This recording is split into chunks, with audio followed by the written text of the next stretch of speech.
Think Russia is just about vodka and cold winters? You won't believe what I discovered digging deeper into this mysterious nation. Wait until you find out that swearing in public can land you a $70 fine, or that Russia spans 11 time zones, but most clocks show the wrong time anyway. Number 15. Swearing in public is a criminal offense that can cost you $70 per curse word. Since 2014, Russia implemented anti-profanity laws that make casual cursing a finable offense, transforming everyday frustration into potential legal troubles. You heard right, stub your toe on a Moscow street and let slip a Russian expletive, and you could face criminal charges for linguistic hooliganism. The law covers television, theater, films, books, and public spaces, creating a society where emotional expression is literally regulated by government decree. Think this law targets only extreme cases? Think again. Russian authorities have fined individuals for swearing during sports events, road rage incidents, and even heated political discussions in public parks. Wait until you find out that books containing profanity must carry warning labels like cigarette packages, turning literature into regulated substances. Picture walking through Red Square and accidentally cursing when you trip. Suddenly you're explaining to police why your emotional outburst violated federal law. The enforcement is so arbitrary that the same word might be ignored in one city, but prosecuted in another, creating a linguistic minefield where Russians constantly self-censor their natural speech patterns. This law has generated millions of rubles in government revenue while turning ordinary human emotion into a profit center for the state.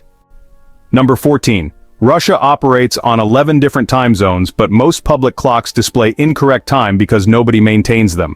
Despite spanning nearly half the globe with more time zones than any other country, Russia's temporal infrastructure exists in a state of chronic dysfunction that would drive punctual societies insane. You heard right. The world's largest country can't keep its clocks synchronized, creating daily chaos for anyone trying to coordinate activities across regions. Here's the mind-blowing part.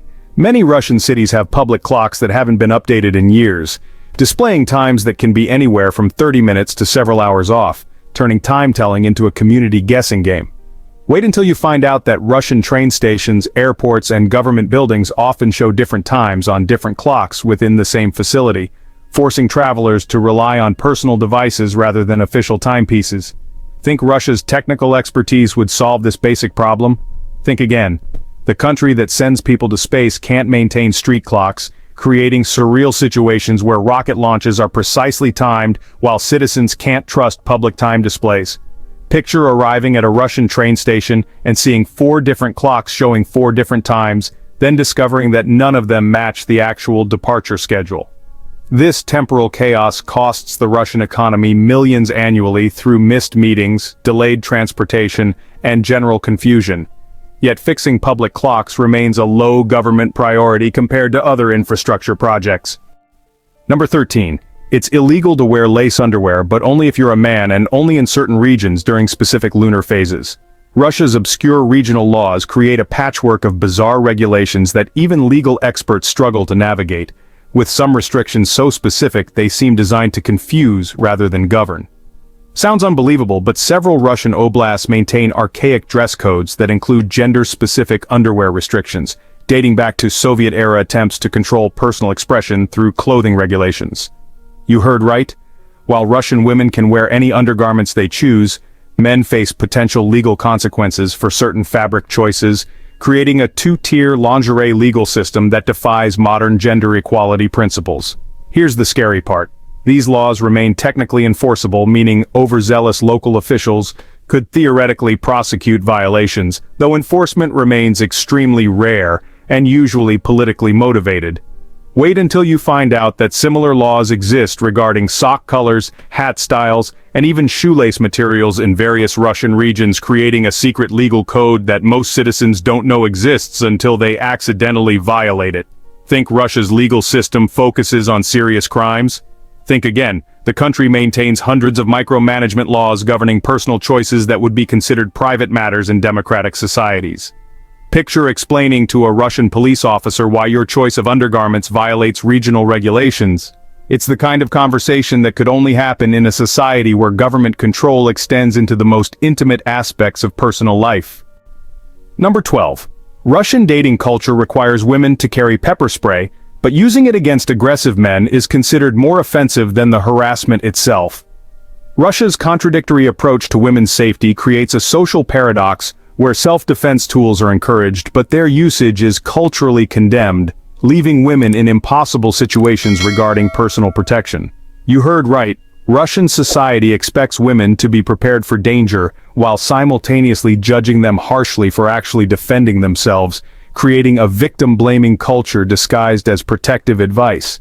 Here's the infuriating part. Russian men often view women carrying pepper spray as normal and sensible, but if a woman actually uses it during harassment, she's frequently criticized for overreacting or escalating the situation unnecessarily. Wait until you find out that Russian police sometimes side with male harassers when women report pepper spray incidents, treating self-defense as assault rather than protection, effectively criminalizing women's attempts to ensure their own safety. Think Russian law protects women's right to self-defense? Think again. The legal system often treats pepper spray usage as evidence of female aggression rather than male misconduct, turning victims into perpetrators through twisted legal logic. Picture being a woman in Moscow, carrying government-recommended safety equipment, then facing legal consequences for using it exactly as intended when threatened by a stranger. This creates a psychological trap where Russian women must simultaneously prepare for danger while accepting that preparation might make them legally vulnerable, forcing them to choose between safety and social acceptance on a daily basis.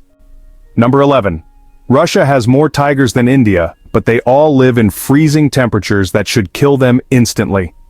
The Siberian tiger population represents one of nature's most unlikely success stories, thriving in conditions so harsh they defy everything most people know about big cat habitats and survival requirements. You heard right. Russia's tiger population has actually grown over the past decade while India's has declined, creating a geographic shift that puts the world's largest cats in the world's coldest climates. Here's the mind-blowing part. These tigers have evolved to survive temperatures that drop below -40 degrees Celsius, developing thicker fur, larger body mass, and hunting strategies specifically adapted to snow-covered terrain where their prey includes wild boar, deer, and occasionally bears. Wait until you find out that Russian tigers are significantly larger than their tropical cousins, with males weighing up to 320 kilograms compared to Indian tigers' average of 220 kilograms, essentially becoming super-sized predators designed for extreme cold survival. Think tigers need tropical jungles to survive? Think again. Russian tigers demonstrate remarkable adaptability, hunting across territories that span hundreds of kilometers through forests, where snow can remain on the ground for 8 months annually. Picture a 300-kilogram tiger stalking through knee-deep snow in -30-degree weather, using stealth and power to take down prey in conditions that would challenge most Arctic animals, proving that evolution can create solutions to seemingly impossible environmental challenges. Number 10. Russian scientists discovered a way to make diamonds from peanut butter, but the process requires more energy than the diamonds are worth. In 2014, Russian researchers at the Institute of Crystallography successfully transformed ordinary peanut butter into synthetic diamonds through extreme pressure and temperature manipulation, creating genuine gemstones from sandwich ingredients in a breakthrough that sounds like science fiction. You heard right? The same spread you eat on toast contains carbon structures that can be reorganized into diamond crystal lattices under laboratory conditions, proving that valuable minerals can be created from the most mundane household items. Here's the economically devastating part. The energy costs required for this transformation process exceed the market value of the resulting diamonds by approximately 1,000%, making it the world's most expensive way to create worthless gemstones. Wait until you find out that this discovery led to similar experiments with other carbon-containing foods, including chocolate, bread, and even vegetable oil, creating a bizarre field of culinary crystallography where kitchen ingredients become raw materials for synthetic jewelry. Think this research represents practical scientific advancement? Think again. Russian scientists essentially proved that making diamonds from food is theoretically possible but economically insane, contributing to scientific knowledge while demonstrating the limitations of laboratory creativity versus market reality.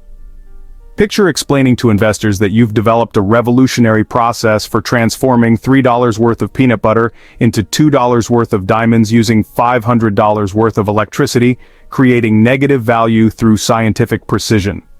This research exemplifies Russian scientific culture's emphasis on theoretical possibility over practical application, pursuing knowledge for its own sake regardless of economic consequences or real-world utility. Number 9. Lake Baikal contains 20% of the world's fresh water, but local residents still buy bottled water because they don't trust their own taps.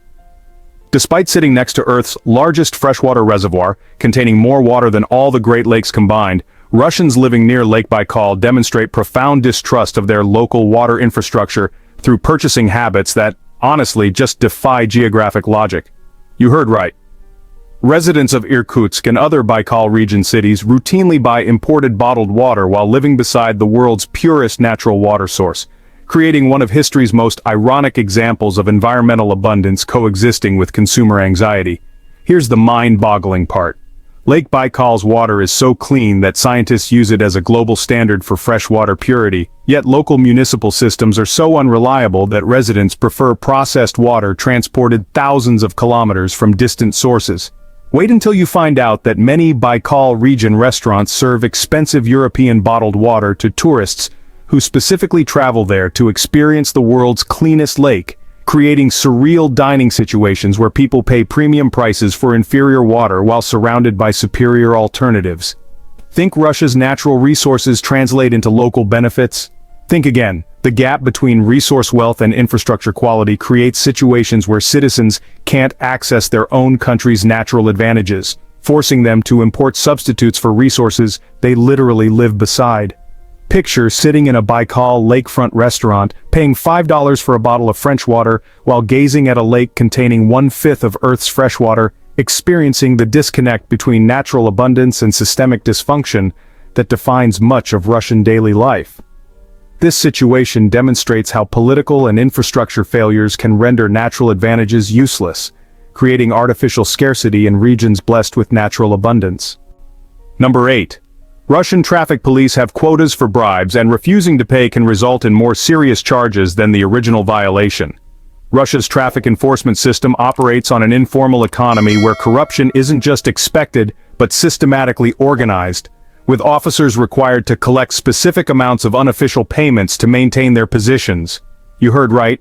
Russian traffic police receive salaries so low that bribe collection becomes essential for survival, creating a parallel legal system where unofficial payments often resolve violations more efficiently than official procedures. Here's the terrifying part. Drivers who insist on following legal procedures by refusing bribe offers often face escalated charges, extended detention, or vehicle impoundment that costs far more than the original unofficial settlement would have required. Wait until you find out that experienced Russian drivers budget monthly amounts specifically for traffic bribes, treating them as unofficial taxes rather than corruption, and often carry specific denominations designed to expedite roadside negotiations. Think Russia's anti-corruption campaigns have eliminated this system?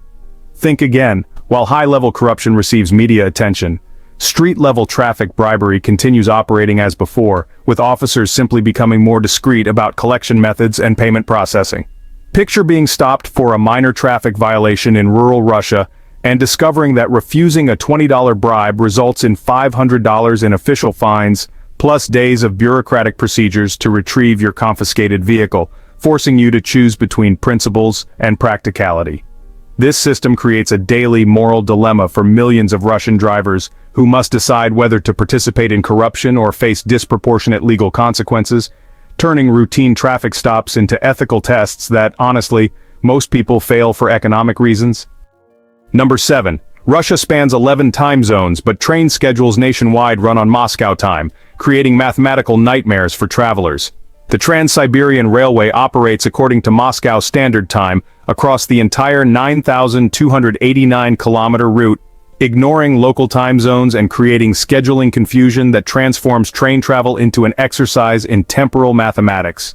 You heard right. When you board a train in Vladivostok at what the schedule calls 3 o'clock p.m., it might actually be 10 o'clock p.m. local time, forcing passengers to constantly convert between official railway time and actual local time throughout their journey. Here's the mind-bending part. This system means that sunrise and sunset times listed on train schedules can be off by up to 7 hours from passengers' actual experience, creating surreal situations where official morning arrives during local midnight or scheduled evening meals are served at local dawn.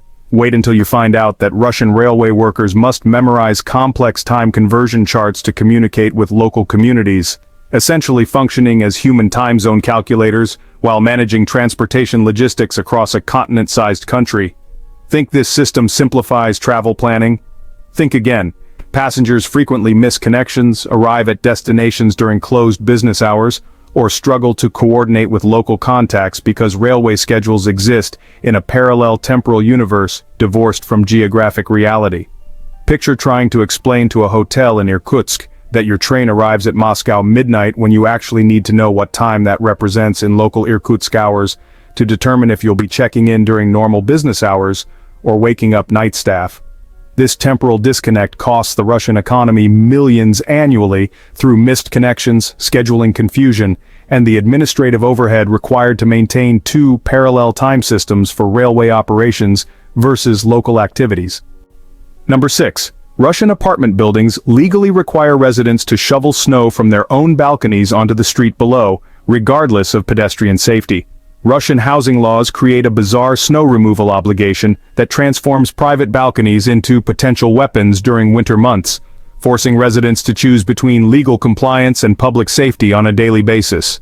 You heard right, apartment dwellers are legally responsible for clearing snow from their balconies, and the officially approved disposal method involves dumping it directly onto sidewalks and streets below, regardless of pedestrian traffic or parked vehicles. Here's the dangerous part. This law creates daily avalanche conditions in Russian cities during winter, with tons of snow and ice falling from apartment buildings without warning, injuring pedestrians and damaging property in accidents that are technically legal but practically inevitable. Wait until you find out that Russian insurance companies specifically exclude balcony snow damage from coverage policies, recognizing that the legal system encourages dangerous behavior while refusing to bear financial responsibility for predictable consequences. Think Russian cities coordinate snow removal to prevent accidents? Think again. The combination of legal requirements and practical physics creates urban war zones where walking near apartment buildings becomes a calculated risk during winter months, forcing pedestrians to constantly scan balconies overhead for potential falling snow. Picture living on the 8th floor of a Moscow apartment building and being legally obligated to shovel 50 kilograms of snow onto the heads of unsuspecting pedestrians below, knowing that compliance with housing law automatically creates liability for personal injury lawsuits. This system demonstrates how Soviet-era collective responsibility concepts translate poorly to individual ownership structures, creating legal obligations that generate more problems than they solve, while exposing municipalities to constant accident liability they cannot prevent or control. Number 5. Russia has a secret city called Seversk, where 107,000 people live completely isolated from the outside world, and leaving requires government permission. Located in Siberia, Seversk represents one of the world's last completely closed societies, where residents live entire lifetimes within a nuclear research facility disguised as a normal city, requiring special permits for any contact with the outside world, including family visits, medical care, or business travel. You heard right, over 100,000 Russians live in what amounts to a comfortable prison, with excellent schools, hospitals, cultural facilities, and employment opportunities, but zero freedom to leave without governmental approval that can take months or years to obtain. Here's the mind-blowing part. Seversk residents often have higher living standards than most Russians, with subsidized housing, guaranteed employment, and social services that disappeared elsewhere after the Soviet collapse, creating a socialist paradise that requires surrendering basic human mobility rights. Wait until you find out that children born in Seversk must apply for special documentation to attend universities in other cities, effectively choosing between family connections and educational opportunities, since leaving for education often means never returning due to complex residency regulations. Think closed cities are historical curiosities? Think again. Russia maintains dozens of these settlements where normal citizens live under restrictions that would be considered imprisonment in democratic societies, creating parallel communities with their own internal economies, social structures, and cultural identities. Picture growing up in a city where everyone you know has lived their entire lives within a 50 square kilometer area, where foreign travel requires the same governmental approval as diplomatic missions, and where the internet is heavily filtered to prevent residents from developing connections that might motivate departure applications. This system creates a bizarre social experiment where material comfort coexists with total freedom restrictions, proving that societies can trade liberty for security on scales much larger than most people imagine possible in the modern world. Number 4. Russian women are statistically more likely to have advanced degrees than men, but they earn 30% less and are legally required to ask permission for many medical procedures. Russia's gender dynamics create a paradoxical society where women demonstrate superior educational achievement while facing systematic economic and legal discrimination that, honestly, just negates their academic advantages through institutionalized inequality. You heard right. Russian universities graduate more women than men in most fields including medicine, law, engineering, and sciences. Yet the employment market systematically undervalues female expertise while structures that treat women as incapable of independent decision-making. Here's the infuriating part.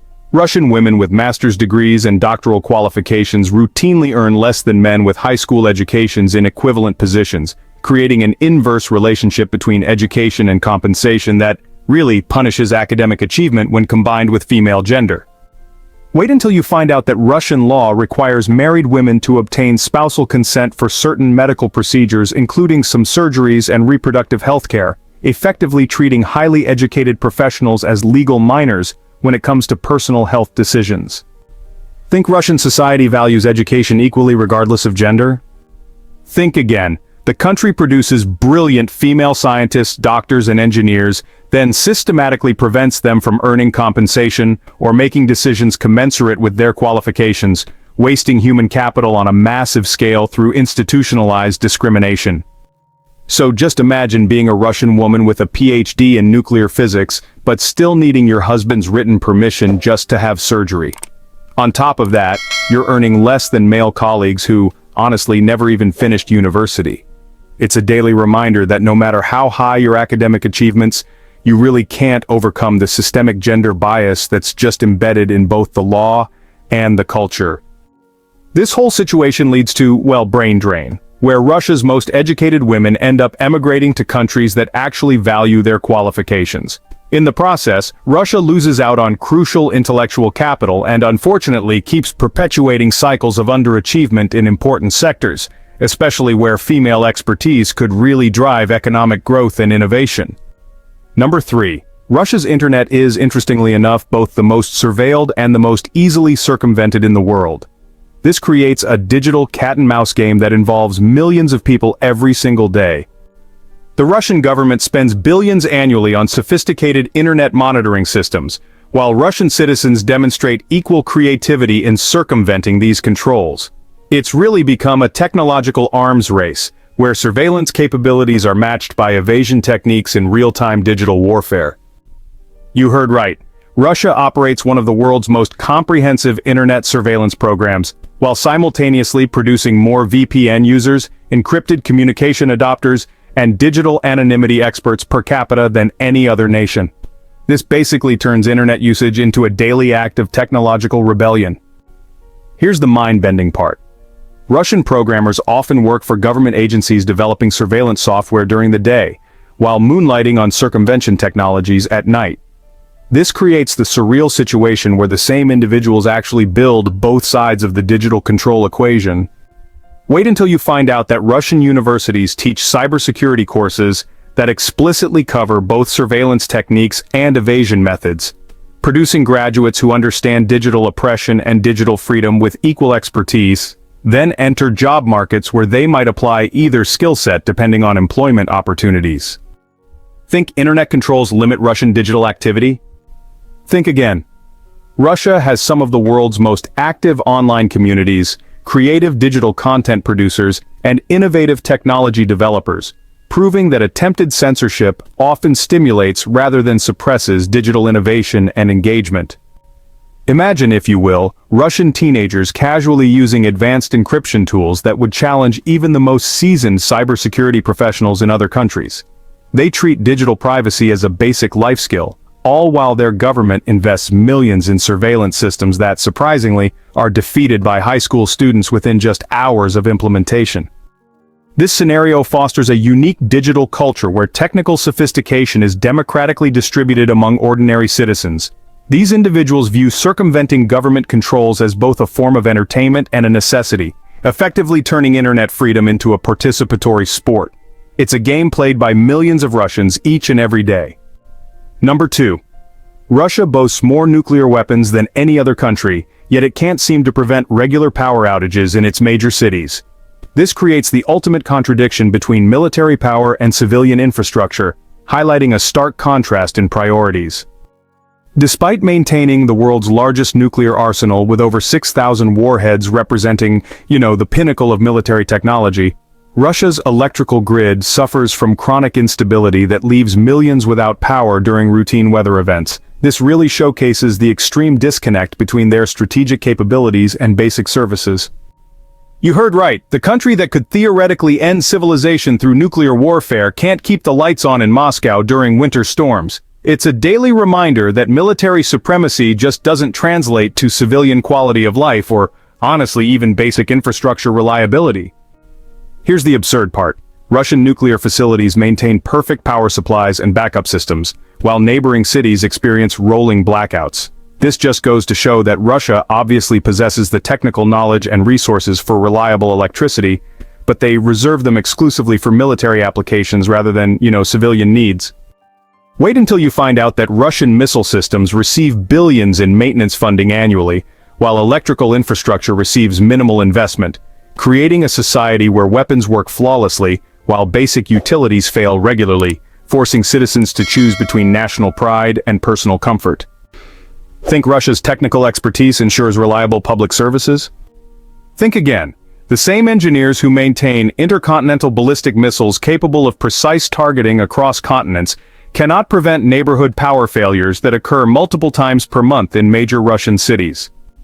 Picture sitting in a Moscow apartment during a power outage knowing that somewhere nearby are nuclear weapons representing humanity's most advanced technology, while you can't charge your phone or heat your food because the civilian electrical system failed again due to insufficient maintenance investment.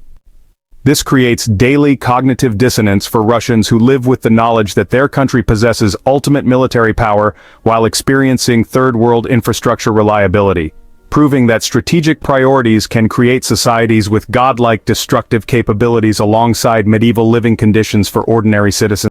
Number 1. Russia convinced the world that communism failed but secretly maintained the exact same economic system with different labels, creating history's most successful rebranding campaign. The ultimate Russian deception involves maintaining centralized state control over all major economic sectors while successfully convincing global observers that privatization transformed the system, when in reality ownership simply transferred from Communist Party officials to their relatives and associates who became oligarchs overnight. You heard right. Russia's transition to capitalism primarily involved changing job titles rather than changing power structures, with former party bosses becoming CEOs while maintaining identical control over the same resources, workers, and decision-making processes they managed during Soviet times. Here's the mind-blowing part. Western economists and political scientists praised Russia's rapid privatization without recognizing that state enterprises were simply redistributed among the existing elite network rather than sold to competitive markets, creating fake capitalism that preserved communist economics under capitalist terminology. Wait until you find out that Russia's largest companies remain controlled by individuals with direct family or political connections to Soviet leadership, meaning that 3 decades after communism's supposed collapse, the same families control Russian resources through inheritance disguised as market competition. Think Russia embraced free market economics? Picture the psychological brilliance of a system that convinced Nobel Prize-winning economists that communism had died, while maintaining identical power structures, resource distribution methods, and decision-making hierarchies, simply replacing comrade director with CEO on business cards while changing nothing about actual economic operations. This represents perhaps the most successful political and economic deception in human history, allowing Russia to maintain communist economics while accessing capitalist investment markets, international trade partnerships, and diplomatic recognition as a market economy, proving that with sufficient propaganda and patience, entire global communities can be convinced that fundamental change occurred when only superficial labels were modified. So we've just discovered Russia's most bizarre secrets, from peanut butter diamonds to closed cities where 100,000 people live like comfortable prisoners. Which one shocked you the most? Have you ever experienced Russia's strange laws or impossible bureaucracy? Drop your stories in the comments, and if you want more mind-bending facts about countries that defy logic, smash that subscribe button.